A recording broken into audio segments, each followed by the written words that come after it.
Okay, hello dear students. Welcome to this video lecture series on behalf of Project Sathi. I am Dr. Animesh and today we are continuing our discussion on the topic of culpable homicide and I am here with the part 2 of it.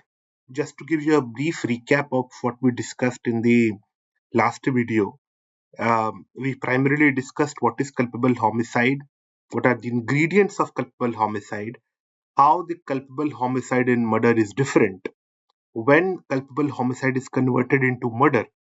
So, to understand it, to put it simply, culpable homicide is converted into murder or it becomes murder. The liability is extended to murder when the intent with which an injury is inflicted is of such a nature that causes a very high probability of death.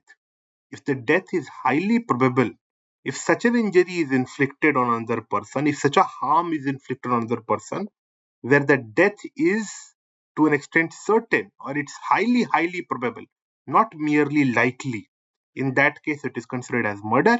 While if the injury that you have inflicted, if the harm you have done is of such a nature that causes the likelihood of death, in that case it is culpable homicide. So culpable homicide and murder are of the same nature.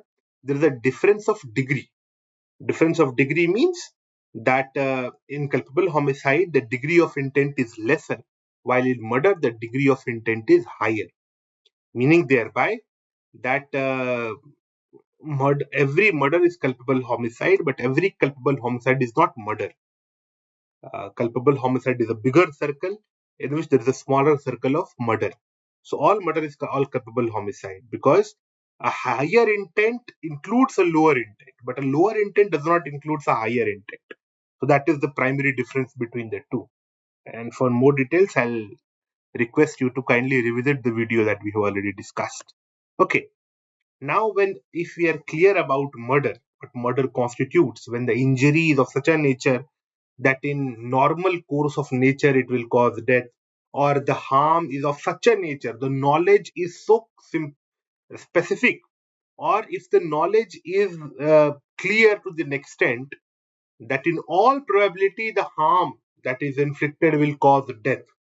Like, to give you an example of murder, to give you few more example of murder, when Ajmal Kasab came and he started firing indiscriminately, it will be very difficult to prove that who he wanted to kill, in respect of whom he had the intention to kill, because he was firing and killing people indiscriminately. Random उसने भीड़ की तरफ देखा और गोलियां चला दी.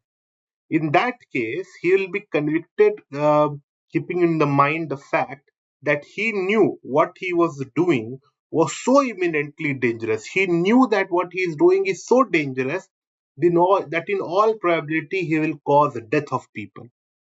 So that is why his actions were murder. It was not a merely likelihood that somebody will die. If you will fire upon a crowd, definitely somebody will die. And if you start indiscriminate firing in that case, definitely somebody will die. So that is the degree of intent that is different. In normal circumstances, if you knew that there's a risk of death, in that case it might be culpable homicide. But if you know what you are doing is so grave, it's so dangerous, it's so problematic that somebody will certainly die, in that case your liability will be there for murder. Now, on the screen you can see there are certain exceptions to murder. Now, why they are called exceptions and in what form they're exceptions is very interesting to understand. See, exceptions to murder actually are not like general exceptions.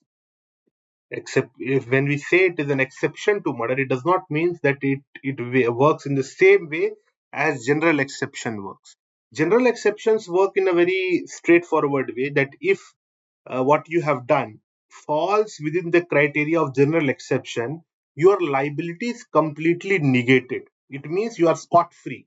Your liability, there will be no liability or will be acquitted, and you will be asked by the court to go home. No problem. You are honorably acquitted because your case fell in general exception. And obviously, general exception also are general because they're applicable to all the offenses. But in respect of murder, these are 5 special kind of exceptions. And they do not negate the liability of the offender completely, meaning thereby that the offender, the accused, if he proves that his case fell within these 5 exceptions, he will not be acquitted, but rather his liability will be reduced. Reduced in the sense that he will not be punished for murder, but he will only be punished for culpable homicide. I'll explain it again, that if a person proves that, okay, first prosecution will have to prove that this person committed murder. Now the court is convinced that this person ABC has committed murder. Now the question will come whether there is any exception applicable to his case.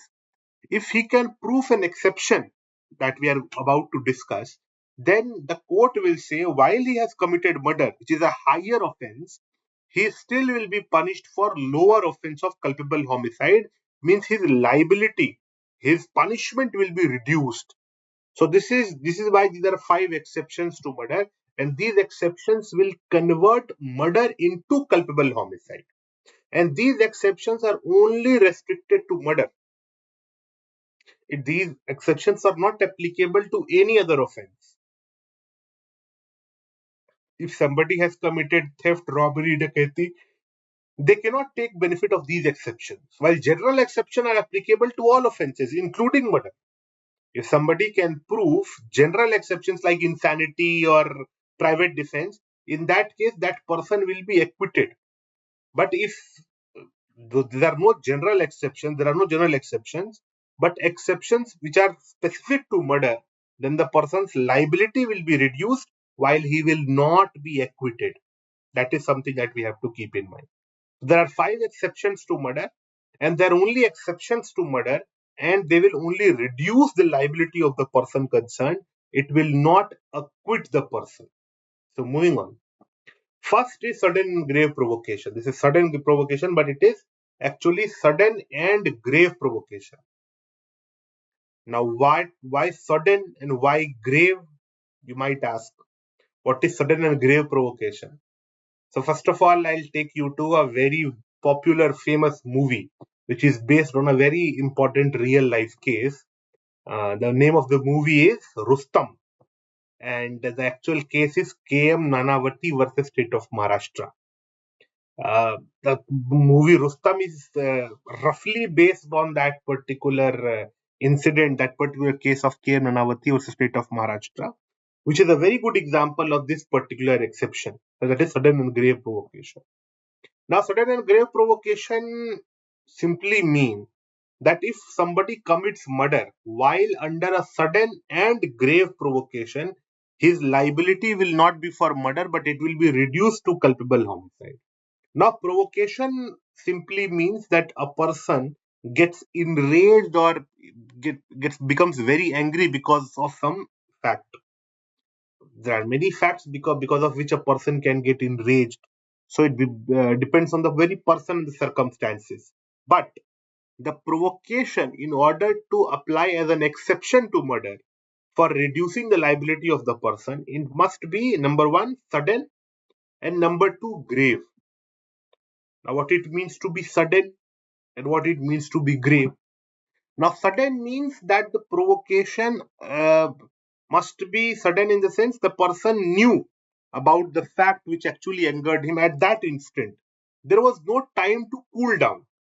Suppose I got a news today which provoked me, but I commit murder 5 days later. Now I cannot plead sudden provocation because that provocation is not sudden. And at the same time, the provocation must also be grave. Grave means it should be of such a nature that it will ordinarily, that an ordinary person would be sufficiently enraged by that fact. And it might depend on circumstances. Like in that particular case of KM Nanavati, Captain Nanavati, who is a very decorated officer of the Indian Navy, he came to know that his wife has cheated on him. Now his wife tells him that I have been cheating on you. Now suppose he would have killed his wife then and there, or he would have killed the lover of his wife then and there. then it might have been the case of sudden and grave provocation, because nonetheless it is a grave matter. You actually get enraged. Anybody will get enraged if they hear about the infidelity or the of the fact of the cheating, that his wife and his best friend have been cheating on him. That is grave. And if he would have acted immediately, then his actions would have been sudden as well. But in that movie and that in actual case also, he acted 2 days later. He went to his friend and he shot his friend. So the court, actually the trial court, whatever, acquitted him, but later on he was convicted. And he was convicted and he was not given benefit of this exception because it was not sudden, because it was planned. His wife told him about the affair, and then he left his wife and children to in a movie theater, and then he went to his his navy camp, and then he got a gun and he went to his friend's house. He shot his friend. Whatever the case, whatever happened, it was not sudden. So sudden and grave both is required. If it is not sudden, if you had time to cool down. Suppose I got to know about the affair of my wife today, and I do something, then that will be considered as sudden. But if I had time to cool down, it means it is no longer sudden. Similarly, it should be grave. We all face circumstances that angers us, like somebody abuses me or somebody says anything wrong about me. So that is supposed to enrage, obviously anger me. But nonetheless, the provocation, in order to fall within this exception, should be grave, sufficiently grave that an ordinary man of ordinary temper would actually be enraged by that particular provocation. Like somebody speaks very ill about my mother. Now, it is okay. Genuinely, you will be provoked. That okay, this is very unfortunate, very poor. Now, what provokes you depends, but still, in an ordinary case, people are sensitive about their family, they are sensitive about friendship, relationships, trust. When a person's trust is betrayed, his religion is a matter in which you are provoked. Somebody, let's say somebody breaks a idol of a deity, I'll be enraged. If somebody kills a cow in front of me, I'll be enraged. If somebody actually says something which is very problematic for my religion, I'll be enraged. Yes, that happens. So if somebody burns an Indian flag, I'll be enraged. That is those sentiments, those emotions are supposed to actually enrage any person in that case. So that is why it should be both sudden and grave. If it is both sudden and grave, you have the if you actually committed, you killed someone in that provocation, then your liability will not be of murder, but rather it will be reduced to culpable homicide. That is the point. You will not be acquitted. If you kill somebody under provocation, still you will be held liable. You still go to jail, but you will get lesser. Your liability will be lesser. You know, but the provocation should actually be grave. See, I have seen a person who took this particular defense, who tried to take this particular defense in the court and said, see, I committed rape and murder of a woman because she provoked me because her clothes were provocative, or she said something something to me that, and I got enraged and I killed her. Court said, no. Whatever she is wearing, even if whatever woman has said or whatever in whatever way she was dressed, it is not provocative. You cannot say it is a grave provocation. So what you did is a heinous crime, and the person was sentenced then to life imprisonment, I believe. See, yes, even they say the Nirbhaya rapist took this particular. They made this statement. Actually, they made this statement through the advocate. The advocate said they got provoked by seeing that that particular girl was actually sitting with her friend or something, and they got enraged by that particular fact. So that also happened. So it should be grave. It should not be. It should be grave for everyone. You will be judged from a viewpoint of an ordinary and prudent person. एक होशियार व्यक्ति के standard से जज किए जाएंगे, एक pervert और इनस्टेबल व्यक्ति के हिसाब से नहीं. That is the point. Okay. Second, exceeding right to private defense. See, we discussed when we were discussing about right to private defense, we discussed that private defense has some limitations.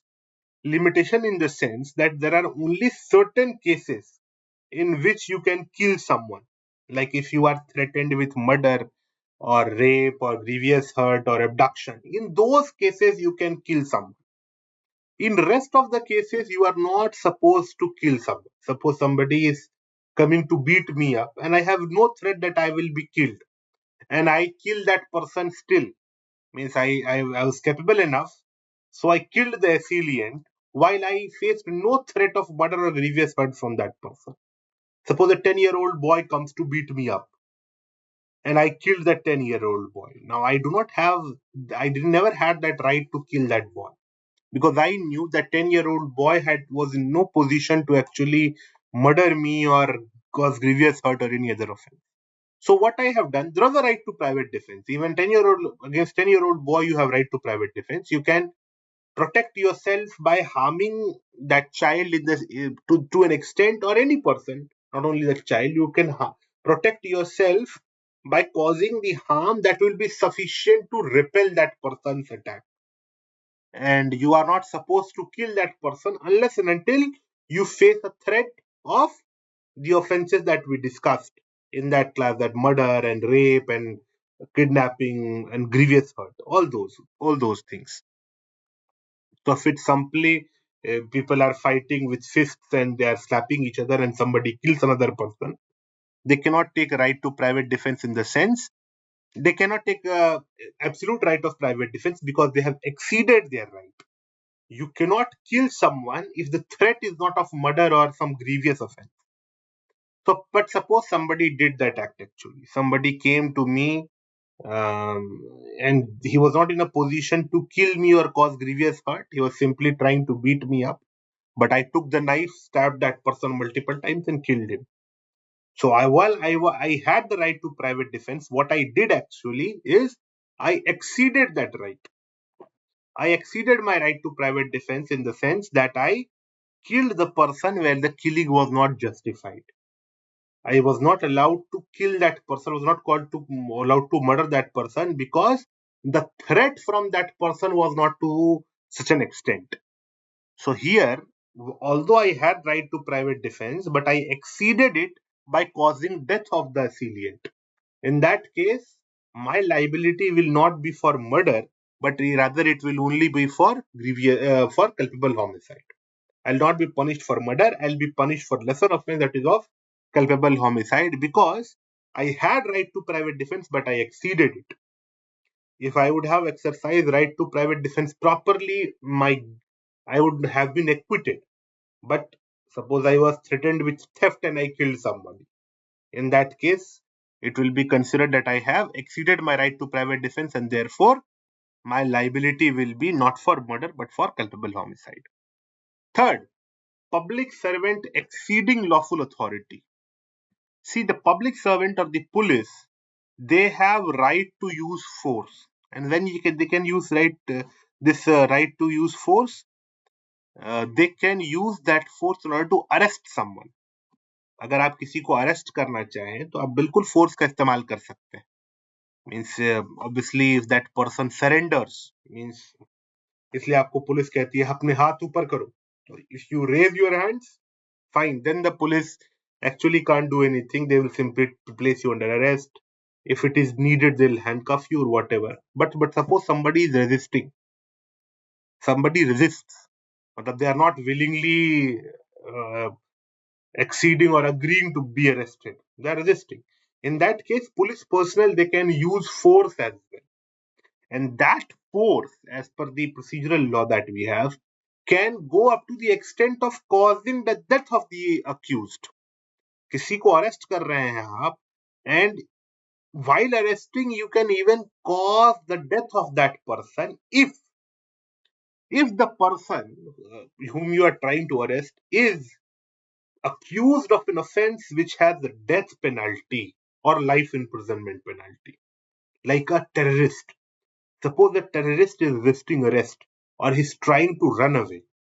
Now, the police, they have the authority that in order to arrest him, they can even take the risk of causing that person's death. Means if a terrorist is running away from police custody, the police, in order to arrest him, they can open fire on the terrorist as well. taking the risk that it might kill the terrorist as well. So that happens. That is allowed. That police is they are well within their right to do that. Sometimes jailbreaks happen, so the police person they shoot, and they shoot to kill sometimes. Because the people who are running away, if the people who are running away are actually guilty of an offense which is punishable by death or life imprisonment. But they are not allowed to cause death in any other circumstance, like simply understanding. Suppose a thief is running away. If a thief is resisting arrest, or if a thief is running away, now the police personnel, theft has 3 years punishment. अगर कोई चोरी करता है उसकी सजा 3 साल. अब वो भाग रहा है चोर, और पुलिस ने बिल्कुल हेडशॉट ले लिया, बिल्कुल उसको भागने से रोकने के लिए. The police fired in such a way that killed that person.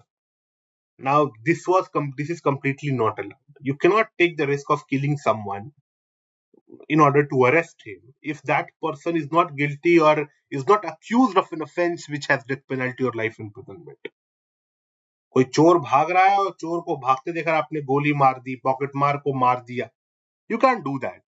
That will be illegal. That is why, obviously, if you have killed that person, that thief, it will be murder. But because you are a public servant and you were trying to arrest that person, so your liability will be reduced from murder to culpable homicide. So that is an exception to murder. Public servant exceeding lawful authority. They had the lawful authority to arrest that person, but you caused more harm than that was sanctioned, that was approved, that was expected. Means, suppose in order to arrest a thief, you harmed that person, जो उसको डंडे मार दिए आपने, उसकी पैर टूट गए, perfectly all right, no problem. The court will say fine. Court will say to that thief that why you trying to evade arrest, why you resisting, you got injured, that is fine. But if that thief got killed, now the courts will say, see, if even if would have accepted the arrest, he would have submitted to the arrest, he would have taken that person to jail, he would have given 3 years punishment, he would have been alive. So you cannot kill that person, or you cannot take the risk of killing that person if that person is not accused of an offense, if he is not accused of a heinous crime. So there is one point that to take home is, do not resist arrest. At no point of time resist arrest. If the police is saying that they are arresting you, you cooperate. That is the first advice that I am giving you as a lawyer, because you are a law aspirant now, and this advice you must give to all your clients in all your career, that if police have come to arrest you, you cooperate. Do not run away, because the police can use force to arrest you. And if there is some serious allegation against you, that might even kill you. They might even kill you in order to arrest you, obviously. So if you submit, if you raise your hand, they cannot harm you in any way. That is something very important. Okay, that is a third exception to murder. Then we have sudden fight. Now, sudden fight simply means when somebody kills another person without premeditation. देखिए, एक बच्चों क्या होता है ना, planned murder. If you kill someone after thinking it through, and another case might be when you have killed that person in sudden rage. अचानक झगड़ा हुआ, and it should be fight. Fight means both the parties are aggressive. If one person has killed another person while that person is not fighting, is not resisting, in that case it's not a fight, then that's a cold-blooded murder. But if suppose two people have started fighting almost instantly, that happens. Most of the cases of road rage, गाड़ी भिड़ गई, गाड़ी touch हो गई, आगे पीछे हो गई, बहस हो गई, किसी ने गाली दे दी, दोनों पक्ष उतरे हैं, बस डंडे चलना शुरू. That happens many of the times. In Delhi, I have seen multiple cases of that. In my hometown of Patna, I also saw that. But obviously, fortunately, I'm in Jabalpur, where the people are very tolerant in that way. Yes, they do not actually do these things. But suppose if that happens, if there is a case of road rage, or sometimes when the people are gambling, this happens. Sometimes when the people are drinking alcohol, that happens in bars and all. And somebody I recently read a case in which two people asked from the bartender drinks, and the bartender served somebody drink first, and the person objected that I was here first. Why are you giving drink to him first? And it led to an argument, and they both started fighting, and one of them killed another. So that is also a problem. That is what we call sudden fight. Sudden fight, there is no premeditation. The fight is instant, and both the parties are there to harm each other. So obviously, none of the parties have right to private defense. तो अगर दोनों parties लड़ रही हैं एक साथ और एक झटके में लड़ाई शुरू हो गई, रोड रेज हो गया, जानते हो मेरे पिताजी कौन है, जानते हो मेरे पिताजी कौन है, and they started fighting. In that case, it will be considered as sudden fight, and even if somebody kills another person, their liability will be reduced from murder to culpable homicide. Because some people might get enraged, and especially the people when they consume some stimulant like alcohol or drugs, they lose their perspective. Even the slightest infraction, they start harming another person. So drunk people fight all the time, they kill each other sometimes. And in those cases, it will be considered sudden fight. The liability is reduced because there is a lack of premeditation. Premeditation means plan करके नहीं मारा. Plan करके फिर उसको कहते cold blooded. It means if you have killed someone in hot-headedness, that is one thing. If you are done cold-blooded harm, that is another thing. So if it is pre-planned, it's more serious, more grave. That's an aggravating factor that becomes more problematic. But if you kill someone uh, in sudden fight, your liability will be reduced from murder to culpable homicide. That is one thing. Okay. Then we have death by consent. Death by consent means, obviously, as the name suggests, if you killed someone by their consent, while the consent was freely obtained. Freely means that the consent was obtained without fear or misconception. In that case, it will be considered as culpable homicide and not murder. So death by consent reduces the liability from murder to culpable homicide. There is a very interesting case I always discuss, although remembering case law is not important for you all at this point of time, you are aspirants. But that case is very interesting. It's a case of Dashrath Paswan. It's called Dashrath Paswan's state of Bihar. This is a very interesting case. In this case, what happens? There is a boy, and he was married. And obviously, 50 years ago, the marriage used to happen at a very young age. So this boy was appearing for matriculation examination, and he failed for some 8th, 10th time. Multiple times he gave that exam and he failed. And obviously, education was scarce then, and passing 10th examination was a difficult task. If you ask your grandparents, they will say that yes, there were only 20% people who were used to pass 10th examinations. It was so difficult, and it was an achievement if somebody actually passed 10th examination, 12th examination. It was a new occasion of celebration. Nowadays, everybody is getting 95, 97%. So obviously, as a community, we have started prioritizing education. So what happened? Dashrath Paswan failed even after giving the matriculation exams multiple times. And when he failed for tenth time, probably, he went to his wife and said, "See, I have failed again. Now there is no point of me. I feel I should die. I want to commit suicide. I am going to commit suicide because I cannot face the embarrassment that I am about to face, so that I'm about to endure. So I'm going committing suicide." For unfortunately, his wife said, "See, since you have made up your mind that you are going to commit suicide, you kill me first, then you commit suicide. Because if you die, then what will I do? I do not want to live if you die."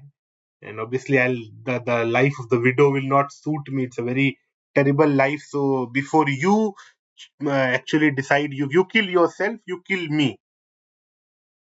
And this person said, "Okay." Still, he didn't realize that what a fortunate person he is to have a wife who is willing to die for him. He had no appreciation of this fact, and he said, "Fine, I will kill you, and after that, I will die." So what happened? He killed his wife, and then before he could kill himself, he was stopped.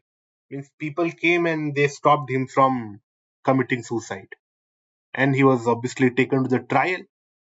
Now the court said, "See, number one, he killed his wife with her consent."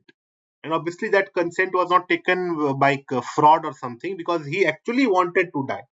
And if he had not been stopped, he would have killed himself. So he was not lying, but his wife obviously consented to that killing. So then this particular act will be considered not murder but culpable homicide. It's not allowed to kill somebody by their consent.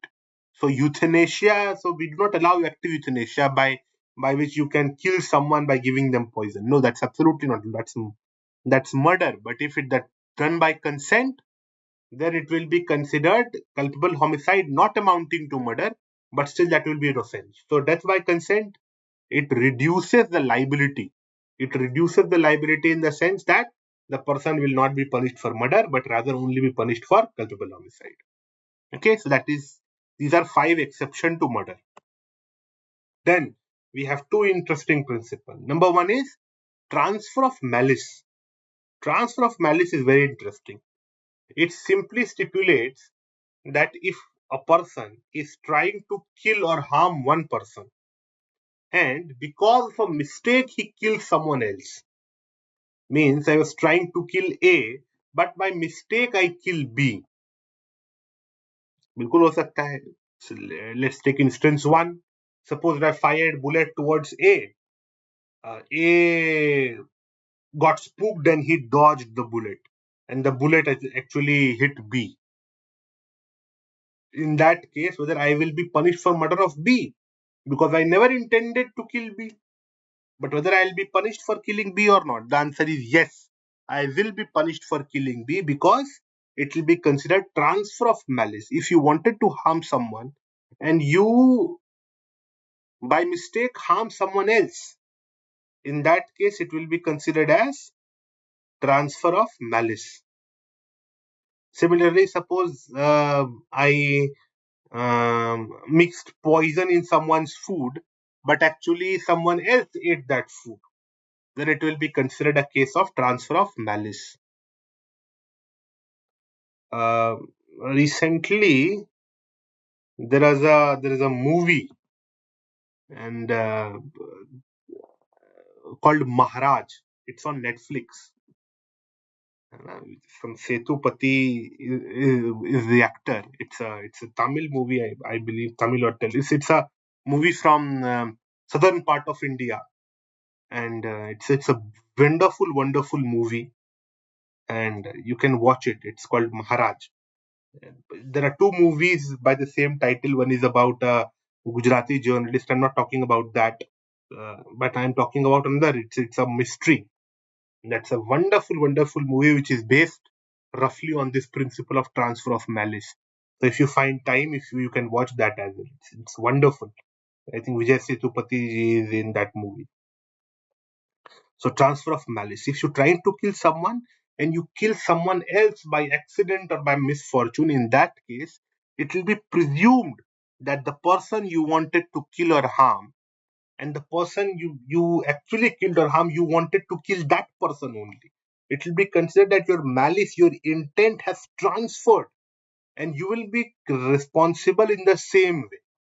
Means you not be allowed to say कि नहीं sir मैं तो B का murder नहीं करना चाहता था, मैं तो ए का मर्डर करना चाहता था, बी तो गलती से मर गया. नहीं, कोई गलती से नहीं मरा. You will be held responsible for murder of B, even if you wanted to kill A, but actually you killed B. So that is what we call transfer of malice. Then there is murder by life convict. Murder by life convict. Life convict means somebody who has already been convicted for with life imprisonment, and they commit murder again. Now, the IPC stated that the person should be punished with death and death alone. Now we have changed that and say that, okay, that is a serious offense. So that person will be punished with more rigorous kind of life imprisonment. Means there will be no parole or something. So that is also an interesting fact. But the liability is more or less same. So somebody kills in jail, so that becomes another huge problem. So there's nothing special about it. So transfer of malice is an interesting point that you must note. Okay, moving on. Punishment. So what is the punishment for culpable homicide? What is the punishment for murder? What is the punishment for mob lynching? Now, mob lynching is again a very interesting concept that has been introduced in the new criminal laws, Bharatiya Nyaya Sanhita. This has introduced first time. Mob lynching means 5 or more people, if they kill someone on the basis of, now the basis is very important. Why they are killing, the motive of it becomes relevant in mob lynching. So if the 5 people or more, they have come together and they have killed someone on the basis of caste, community, race, religion, the ethnicity of the person, their personal beliefs, their food habit, or whatever the case may be. If they have killed because of that, then it becomes mob lynching. See, if you find a thief and you kill him, means that happens. Some pickpocketer people find and they kill him by beating them again. That's not mob lynching, because that person has been killed because of what he did. Sometimes people get hold of rapists and they kill them. That is one thing. That's not mob lynching within that definition, because people have killed him. The more 5 or more people have killed him because what he has done, rightly or wrongly, so that is different. But if somebody, 5 or more people kill someone for the fact that who he is, then it's mob lynching. If you kill me because I belong to a particular caste, community, race, religion, whatever, or I have a personal belief, in that case it's a mob lynching. If you kill me not for what I have done, but because of the fact who I am, then it will be considered as mob lynching. That is something that we will all have to keep in mind. Okay, that's why. So the punishment for mob lynching is the same as the punishment for murder, and punishment for murder is very simple. It is death or life imprisonment. Punishment for murder is only two. There are only two things in as punishment for murder. It is either death or life imprisonment. There is no third punishment. But culpable homicide gives a wide range. See, because why? Culpable homicide, there are multiple aggravating, mitigating factors. There are multiple factors involved. If somebody has committed murder, there is no exceptions as well. That person has committed murder. Culpable that now that person will be punished with murder or life imprisonment. There is no third punishment. For culpable homicide, that person may be punished with imprisonment. Maximum is life imprisonment. That person might be punished with 5 years of imprisonment or more. Minimum 5 years punishment is there. Then the punishment can be 7 years, 10 years, depending. There will be discretion of the court. Court will have that discretion that how much punishment, how much imprisonment has to be given. So there will be punishment for culpable homicide. It is 5 years till life imprisonment. So the court can give anything in between. But for murder, there is only two punishment: life imprisonment and death. Now, life imprisonment is given generally, and death penalty is reserved for rarest of the rare case. We discussed it while we were discussing punishment, but rarest of the rare case, in the case of Bachchan Singh, Machi Singh, this doctrine was actually covered. And obviously the rarest of the rare means something which is very vile and shocking and evil. Generally, crime against women, heinous crime against women and children, and against the terrorism or offences against the state, this punishment is reserved for rarest of the rare. It should actually shock the conscience of the society. Society should actually get enraged. See, the last death penalty that we have given is probably the rapist of Nirbhaya, and then a terrorist was hanged. Recently, in the RG car, that Kolkata murder case of a doctor, rape and murder of a doctor, the court gave the life imprisonment to the accused. Now, obviously, a lot of people actually criticized this, and the West Bengal government said that they're going to appeal against this judgment and they are seeking death penalty. So whether death penalty should be given or not, that depends on your ideological bent of mind. Some people they abhor death penalty. Some people say no, this is necessary. It will create deterrence or something like that. But obviously, it is given in very small cases, very rare cases. We do even are not given death penalty. I think we have 10 death penalties in last 20 years or so. So we are not very enthusiastic about giving death penalties because obviously human life has some value. And one of my professors, my teachers, they have always said that whenever we give death penalty, we lose a civilizational argument. When we say that we have become civilized and we give death penalty, we lose that argument. But at the same time, I personally believe that death penalty becomes essential for those who commit treason against the country. Traitors should be killed. There should be no mercy for those who are waging war against India. That is something that I personally believe. So you are free to believe what you want to believe, but uh, it is allowed. The punishment of death is allowed. But if even the trial court gives death penalty, there is a requirement of confirmation by the High Court. High Court must confirm that this case actually requires death penalty, and death penalty in India is given by the way of hanging by neck till death. So hanging is the modus by which death penalty is given in India. So I hope that much is clear. We have got some idea about the how murder and all those these things works. And next we'll discuss negligence and dowry death. So thank you so much. I'll see you all in the next video. Keep learning, and obviously, if you need any help, if you want to understand something, if you want to get into it, please write me a mail at animesh@mpdino.ac.in. I'll be very happy to help. We can get in touch. I'll be available to help you at any point of time. Thank you so much.